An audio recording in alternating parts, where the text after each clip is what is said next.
Sejak musim pandemik ni, ramai yang habiskan kebanyakan masa dekat rumah. So, trend untuk set up home office, gaming room ataupun main cave makin meningkat. Hari ni, aku nak share set up main cave aku untuk korang yang tengah cari idea untuk set up main cave korang sendiri. Nama aku Syafiq Huzair. Welcome to channel aku.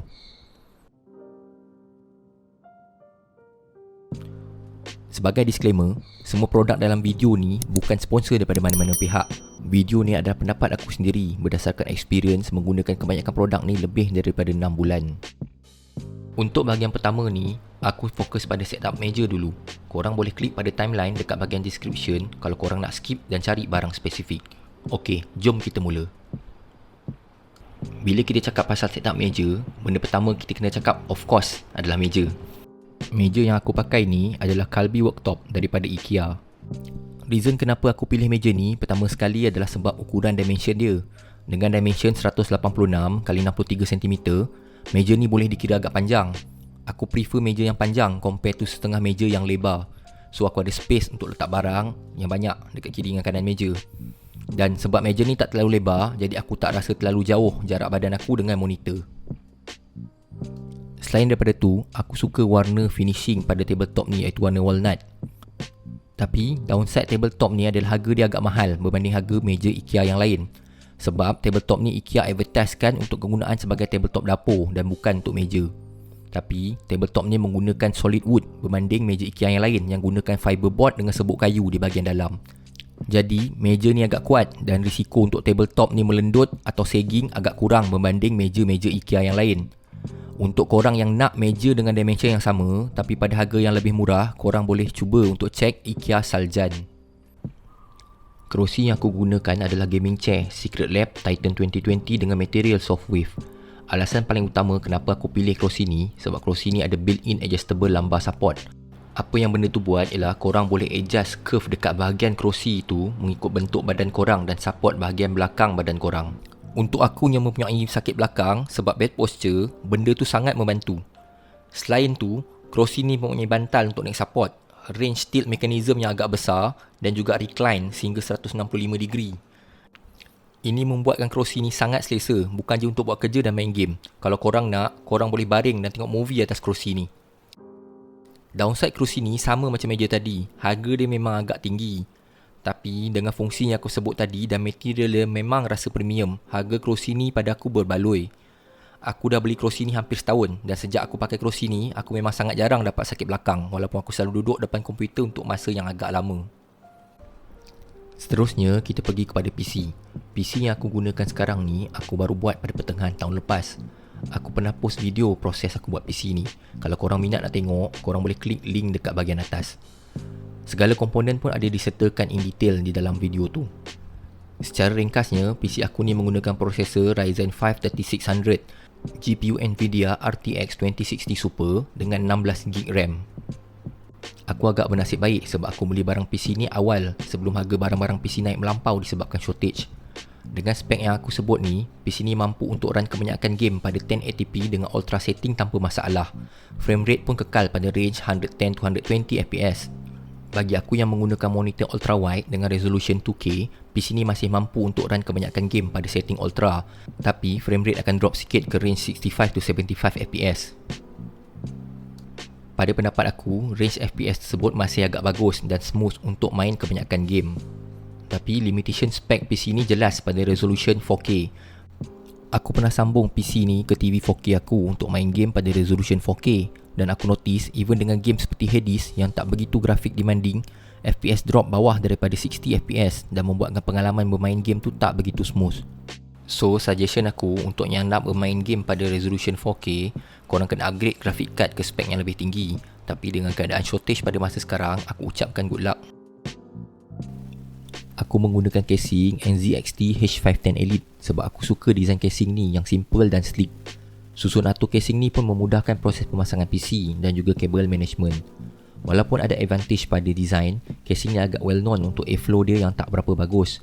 Tapi mengikut pengalaman aku so far, aku tak mempunyai masalah dari segi temperature even semasa aku pakai stock cooler.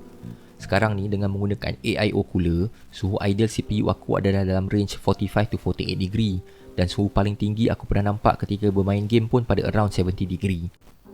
Pada pendapat aku, range ni adalah acceptable. Walaupun aku menggunakan casing dan RAM RGB, aku prefer menggunakan konsep monoton pada lampu PC aku. Sebab pada aku, less is more. Monitor yang aku pakai sekarang ni adalah Mi Curve Gaming Monitor 34-inch ultra wide. Honestly, pada mulanya aku agak skeptical untuk beli monitor daripada company Mi ni sebab tak pernah dengar dia orang buat monitor sebelum ni. Tapi dengan spek 34-inch ultra wide, resolution 1440p ataupun 2K dan refresh rate 144Hz pada harga bawah 2000, monitor ni pada aku memang champion dalam kategori menang membeli menang memakai. Masa aku beli monitor ni, memang tak ada monitor lain dengan spek yang sama pada harga range lebih kurang tu. At least not to my knowledge. Kebanyakan harga adalah double, iaitu pada harga range RM3,500 ke RM4,000. Sekarang ni, aku ada nampak iklan brand monitor baru iaitu Prism Plus yang boleh dikatakan kompetitif daripada segi spek dan harga. Tapi aku tak boleh nak bagi review sebab aku tak ada pengalaman menggunakan monitor tu. Mungkin korang boleh check sebagai alternatif. Design monitor ni pun agak clean. Tak ada logo yang besar di depan monitor dan tak ada warna-warna striking. Standing monitor ni pun simple je. Sangat sesuai untuk clean estetik yang aku nak. Pengalaman aku menggunakan monitor ultrawide ni memang superb. Bagi korang yang tak pernah menggunakan monitor ultrawide, mari sini aku nak racun. Feeling bila menggunakan monitor ultrawide ni memang lain. Daripada segi buat kerja, korang ada banyak space untuk buka multiple screen pada masa yang sama. Jadi korang boleh kurangkan minimize dengan maximize window yang agak tedious kalau buat berulang kali pada masa yang lama. Untuk menonton media pula, korang boleh tengok kebanyakan movie dengan full screen tanpa ada bar hitam pada atas dan bawah. Ni membuatkan menonton movie tu terasa lebih imersif. Tapi kalau korang tengok series, kebanyakannya akan ada bar hitam di kiri dan kanan sebab kebanyakan series bukan pada ratio 21:9. Dari segi main game pula, ultrawide ni memang bagi feeling yang lain macam. Gameplay tu terasa lebih imersif dan membuatkan korang rasa lebih dekat dengan dunia tu. Untuk aku yang banyak main MMORPG, selain daripada skrin yang luas ni membuatkan aku ada view yang lebih, aku juga ada ruang yang banyak untuk susun UI dan tak rasa too cluttered. Once korang cuba main game in ultrawide ni, memang agak susah untuk patah balik ke skrin ratio biasa sebab akan rasa terlalu sempit.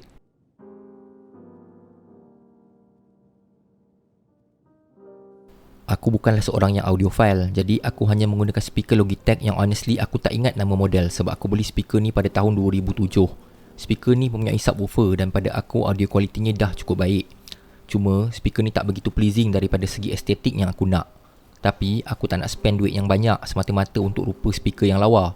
Jadi apa aku buat? Aku gantung dan tape speaker ni di bahagian belakang monitor supaya speaker ni hidden tanpa menjejaskan audio kualiti. Untuk sesetengah game, terutamanya game action, aku lebih prefer menggunakan controller compare to mouse dan keyboard. Controller yang aku gunakan ni ialah 8-bit Do SN30 Pro Plus. Aku dah menggunakan controller ni selama hampir 2 tahun. Kalau korang perasan, thumbstick pun dah mula haus. Aku initially beli controller ni untuk main Nintendo Switch. Reason aku pilih controller ni sebab aku lebih selesa menggunakan something yang identical to PlayStation controller compare to yang bulky seperti Xbox dan Switch Pro controller. Harganya pun dalam RM100 lebih murah, tetapi build quality dia agak solid dan sebanding dengan controller premium yang lain. Sama seperti kebanyakan game controller yang ada sekarang, ia boleh digunakan secara wireless ataupun dengan wire. Battery life ada dalam range 16 ke 18 jam sebelum perlu di-charge semula. So far, aku tak ada masalah dengan bateri. Tapi bagi yang bermasalah, yang bagusnya controller ni, korang boleh replace bateri tu dengan bateri AA yang biasa. Jadi korang tak payah risau untuk cari controller baru disebabkan bateri kaput. Keyboard yang aku gunakan pula ialah Keychron K2 Wireless Mechanical Keyboard.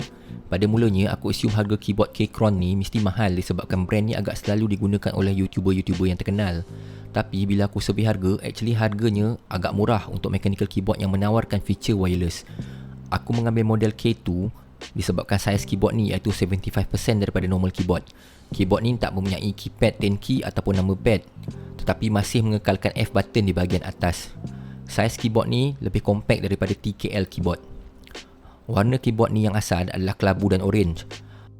Pada pendapat aku, warna asal keyboard ni pun dah cukup menarik, tetapi aku tukar keycap bagi keyboard ni untuk matchingkan tema warna dengan casing dan mouse. Aku memilih blue switch bagi keyboard ni sebab aku suka clicky feeling bila aku tekan sesuatu key tu. Tapi downside dia adalah bunyi keyboard ni memang agak bising.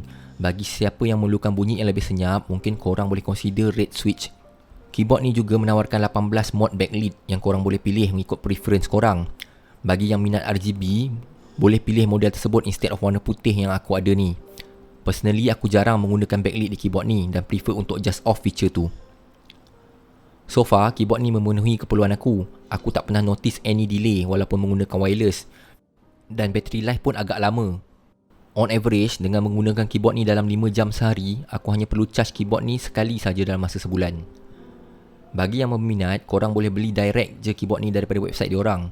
Korang boleh pilih model size, switch dan body type ikut preference korang. Korang akan jimat dalam 50 ke 100 ringgit berbanding beli daripada third party seller. Cuma, postage-nya akan mengambil masa dalam 2 ke 3 minggu. Akhir sekali adalah mouse. Mouse yang aku gunakan adalah Logitech G304. Actually, tak ada apa sangat yang nak aku cakapkan pasal mouse ni sebab aku tak cerewet sangat pasal mouse. Mouse ni hanyalah wireless mouse yang simple saja. Aku memilih wireless mouse ni sebab saiz ni yang tak bulky. Aku lebih selesa dengan hand grip pada mouse bersaiz sederhana. Selain tu, warna putih mouse ni matching dengan white theme casing dan keyboard aku. Seperti standard mouse yang lain, korang boleh adjust speed mengikut preference korang. Dengan menggunakan bateri AA, bateri life mouse ni pun agak bagus. So far aku dah pakai mouse ni selama setahun dan aku hanya perlu tukar bateri sekali saja. Itu saja yang aku dapat cover pada episod pertama ni. Aku harap korang enjoy dan bagi yang tengah mencari idea atau inspirasi, harap video ini dapat membantu. Bagi sebarang pertanyaan atau komen, boleh drop di ruangan komen di bawah. Hopefully, see you guys in the next video. Ciao!